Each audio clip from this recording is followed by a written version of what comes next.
You're listening to Speaking of Faith with Bishop DeDe Duncan Proby of the Episcopal Diocese of Central New York.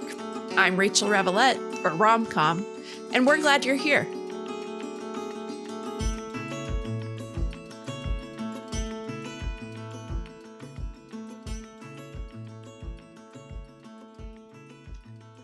Welcome to the podcast. We're speaking of faith today, and especially speaking about Lent. What does it mean to keep a holy Lent? Why do we keep a holy Lent? What is the season really all about? My name is DeDe Duncan Proby. I'm the Episcopal Bishop of the Diocese of Central New York, which is Canada to Pennsylvania, Utica to Elmira, and all the beautiful people and places in between. I'm joined by Rachel Ravelette, our Communications Director, and we're here today to speak of faith. Whatever your faith may be, you are welcome to this podcast. We will be talking about our faith as Christians, as Episcopalians, but this is a point of invitation for you to consider how your faith might relate to or be in difference to what we're talking about. So in the Episcopal Church, let's get into it. Today, or this time of year, is Lent, and we celebrate the season of Lent as a time of preparation.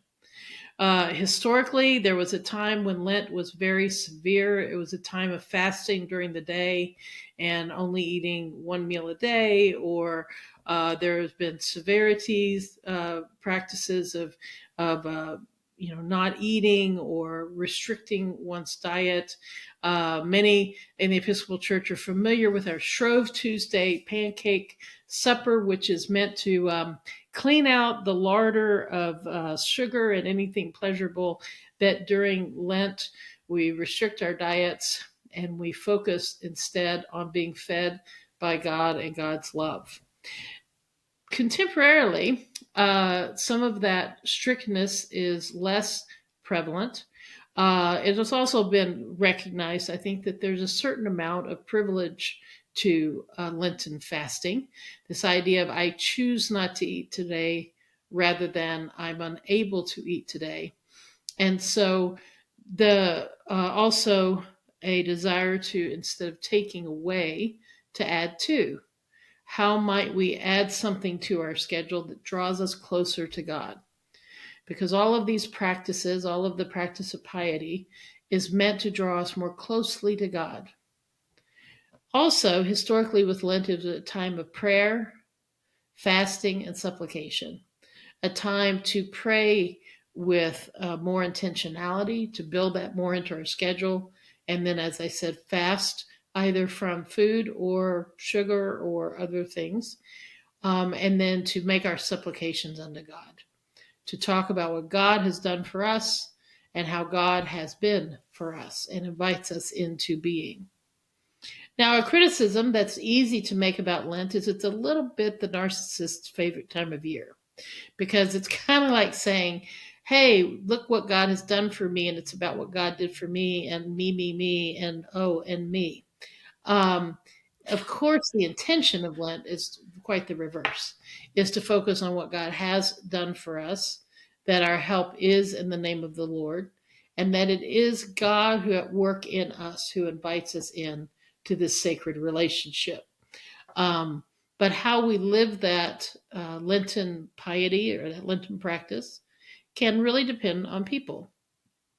My personal pet peeve, I don't know about you, Rachel, but one of my personal pet peeves is just to give up the same thing every year. Like, I don't eat chocolate in Lent. And that's a pretty popular one. And if that's where you are, that's fine. I mean, people have to make their decision and decide what is helpful for them. I do ask people, is it really chocolate that's keeping you from living a full life and your spiritual life? Because often what we need most in our spiritual life is either to give up or take on something that actually creates space in our lives to love God, to seek God, to learn about God, to study scripture, to pray, to offer service to other people. And in this time of year, to be less self-focused than on what God is doing in our midst. So, for you, listener, how are you going to keep a holy Lent? That's the question. What this Lent in this season will help you draw closer to God? Is it important to give up something or to take on? And those giving up things can be stepping away from Facebook or not watching TV or um, coming home on time to spend time with family members or to do self care, to practice making sure that we're caring for ourselves as people of God. So, for you, what would be helpful to you in this time? What is a way in which your life is keeping you from more fully living into who God's calling you to be? And so that question is one that I think, as we speak of faith, is the question to ask ourselves. How are we called to live? And I don't know for you, Rachel, if there's a practice or a thought that you have about Lent and how keeping a holy Lent has helped you in the past or the present. Yeah. Yeah, I think about Lent, Bishop, as a really honest time. Um, it's a Mm-hmm. time I grew up in a faith tradition where it was much more, how shall I say, happy clappy. Everything's great. Jesus has taken care of everything. If I'm worried, I'm not faithful. If I'm have anxiety, I'm not trusting in God because everything is great. And Mm-hmm. I remember even as a child looking around and going, maybe not so much greatness. There's some Uh-huh. brokenness. And then as I've grown and as I've leaned into my faith more, learning, oh, there's brokenness in me too. And so for me, Lent becomes a time about being really honest Mm-hmm. with myself, with God, with my family, with those around me about, Mm-hmm. where have I turned away from the abundant life that Mm-hmm. God has called me to and created me for, and where can I show more courage in honesty, courage Mm-hmm. in loving radically. Um, Mm-hmm. Loving in the way God calls us to is often very countercultural, and for that reason, it's can be scary work. Um, and so, Mm-hmm. practices that have helped me um, I'm this year I'll share I'm adding 3 times a day a trip around the Anglican Rosary, which has not been Mm. part of my personal prayer practice regularly Mm-hmm.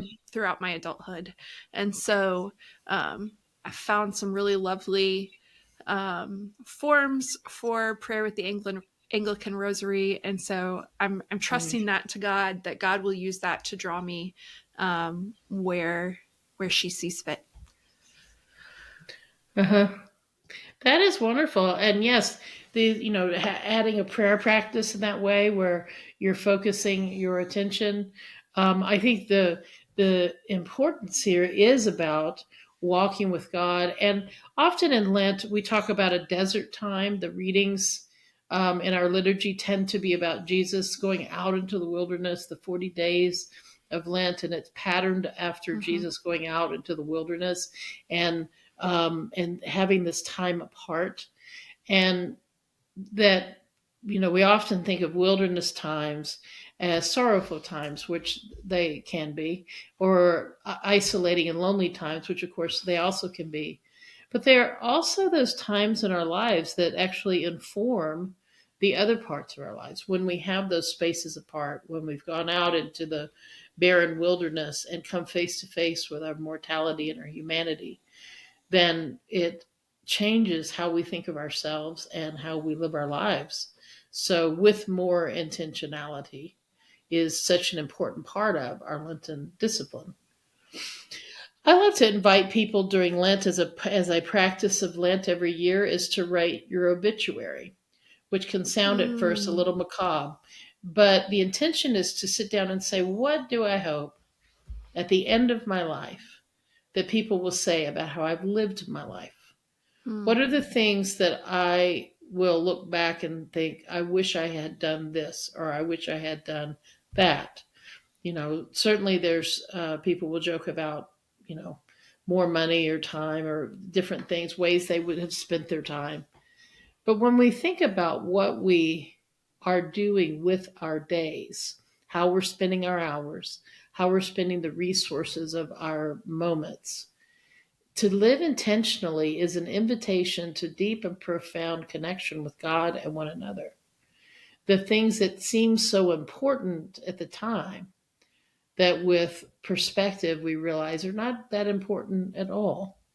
And the things we often overlook that seem like, oh, I don't have enough time to get to that, or there's not enough hours in the day, that with intentionality, we realize that unless we do these things, then our days have not been spent well.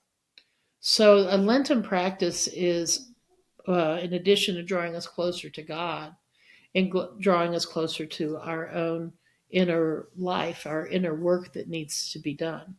It's a gift in Lent to be able to step back and say, how am I preparing my heart for God's redemption and resurrection in Jesus? That's In a what way am I creating space for my deepest desires of who I want to be, who I'm hoping to become, and the ways in which God is calling me to spend the resource of my time? mhm. Whenever we think, oh, I don't have enough time for that, is probably an opportunity to say, wait, but do I have time not to do that? To think about the intentionality.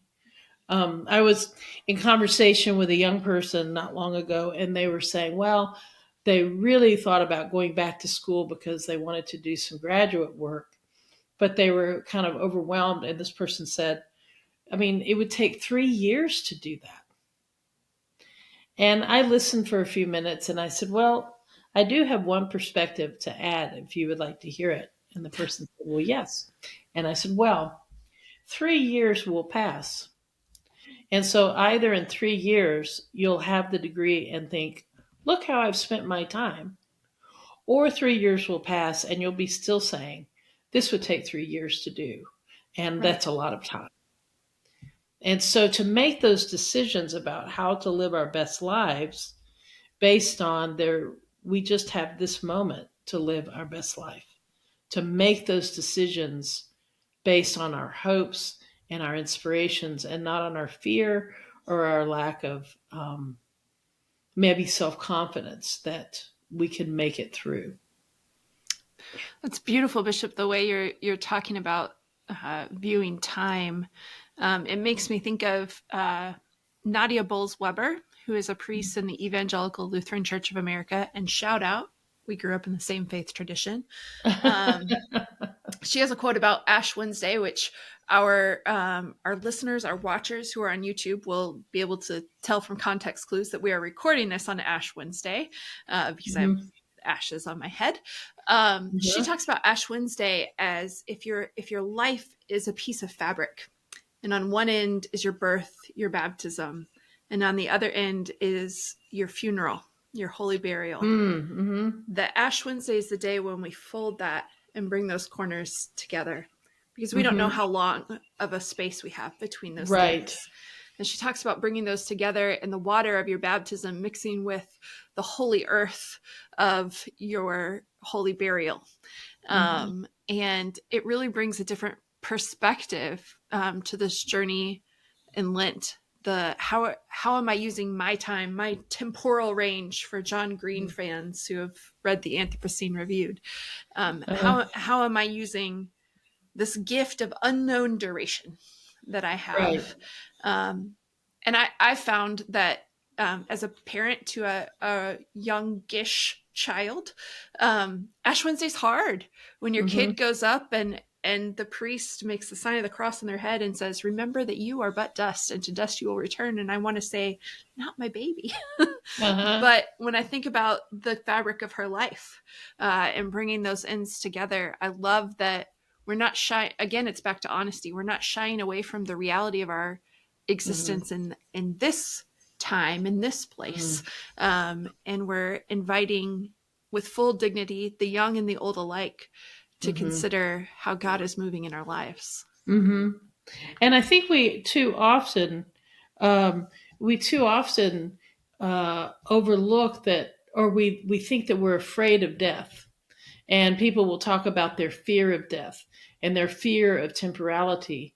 And I have wondered for a while now if that isn't better said that we're afraid of living. Because true living and living deeply means we're going to make decisions that either go against the grain or require us to live into our vulnerability Mm. or invite us to do things that we just aren't very keen on doing. Uh, the question about going to school. It's hard to go back to school when you haven't been in school for a while and to spend the money on education rather than something else, or to go into debt, or to do the things that are required. But when we do these things, when we step into those places of vulnerability and commit ourselves to living fully, um, there is a real price to pay, which is comfort or security or ease. And when we get too, I think, uh, comfortable in our comfortability, um, we don't really want to go do the big things anymore. We kind of say, oh, well, I don't want to go to new restaurants. I want to go to the same restaurants. And as we get older, that temptation to kind of narrow our lives smaller and smaller because we just don't really have the desire to be uncomfortable or vulnerable or in places where we're not completely the master of our all that we survey. Yeah. That fear of living, I think, is often miscast as a fear of death because we think, oh, I'm really uncomfortable talking about death. And that is likely true. My question then would be, how comfortable are we talking about life? And people say, oh, I'd love to talk about life. Great. So, what is the thing that you really feel called to do that you're absolutely digging in and trying to avoid? Because I find that those things often are companions in a way, that we know that there's something we're called to do. It's going to make us uncomfortable and embarrass us. So we're not going to do that. But then we start getting afraid that we won't have enough time. Yeah. And I'm really reminded, I did a training with an Alzheimer's unit, and there was one of the patients. He did not actually have Alzheimer's. He had been at this care facility with his wife, and she had passed away. But he was sharing with me that his brother, he had been alienated from his brother for over 30 years. Hmm. And this gentleman was in the last, literally, days of his life. They were watching him, in fact, hourly, because his body was just shutting down and he was at the end of his life. And they had called me as the chaplain to go in and speak with him. And when I got there, he told me all about how he hadn't seen his brother and he thought about calling him, but he hadn't called him. But, he just didn't know about, and he wasn't sure because they had this falling out. And I said, my understanding is that you're in the final moments of your life. And he said, well, yeah, that's what they're telling me. And I said, then when are you going to pick up the phone? Because the idea of really recognizing all of the excuses, oh, Mm. well, it's been a while, and oh, what would I say, and oh, this, oh, that. And he did end up calling his brother, and they did have a conversation. And you can almost anticipate what comes next, which is his regret that he had Mm. not called sooner, because he ended up only having a few days before he did die. And his brother was not able to get to him in time to see him in person. So they talked on the phone several times. Hmm. And before he died, he said to me, I wish I'd called him sooner. Yeah. And at that point, there's no saying to him, well, I do too, because all of those excuses we put in the way of, oh, I can't do that, or what if this, or what if that. We worry about the sky falling, but we're too afraid to live sometimes. And that is part of our Lenten practice, to look at our lives and say, I am not going to be too afraid to live. I'm going to go and do the things God's called me to do. I'm going to make time for the people and my faith and who I am as a person of God. And I'm no longer going to be tethered to just what is comfortable, but more so to what God's calling me to do and to be.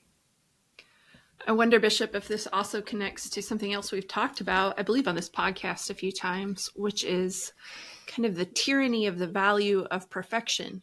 That maybe it's a fear of imperfection that keeps us from truly living. And one of the things that Lent calls us into is to recognize our own brokenness, our own sinfulness, the ways that we are in fact fallible.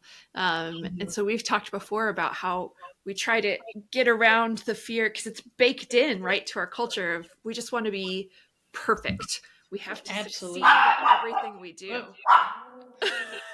There he is. Speaking of perfect, it's not a perfect podcast because yes.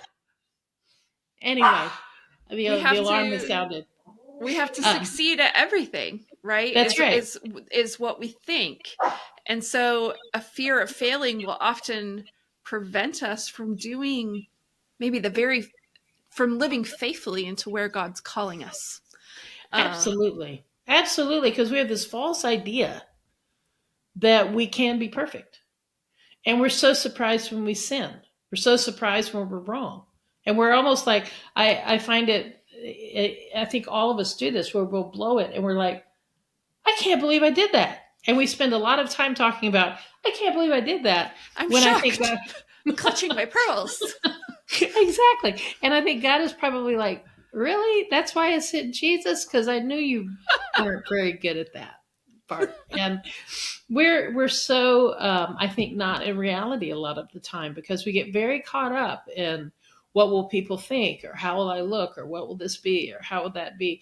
Instead of saying, I have this moment and I'm either going to make this moment count or I'm going to miss out on this moment. And God's call, in my experience, is always on the other side of that fear. We have to step through to get to the other side. We have to go through the dark night of the soul to get to the joy. We have to walk through the scary moment in the valley of the shadow of death in order to get to the pastures of God. Because part of our spiritual life is becoming that which we don't really understand, which is humble and vulnerable and curious. We're so much better at judgment than curiosity. We're so much better at revenge than forgiveness. We're so much better at hate than love. But God is calling us to forgiveness, restoration, love, peacefulness, gentleness, self-control.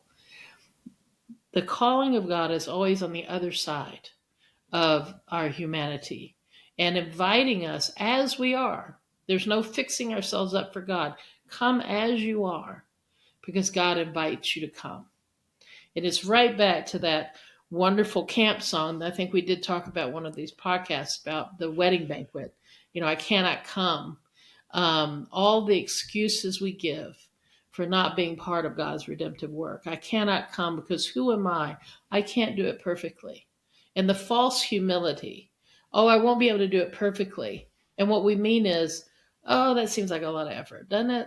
I mean, really, I could just sit here, watch TV, click the remote, and never be out of my comfort zone. Never be exposed. Never be exposed. And God's calling us out to live and to have lives of extraordinary experience of God's redemption and grace. And so we are called beyond our fear to go and to do. That is a good and liberating word, Bishop. Well, it is an honor.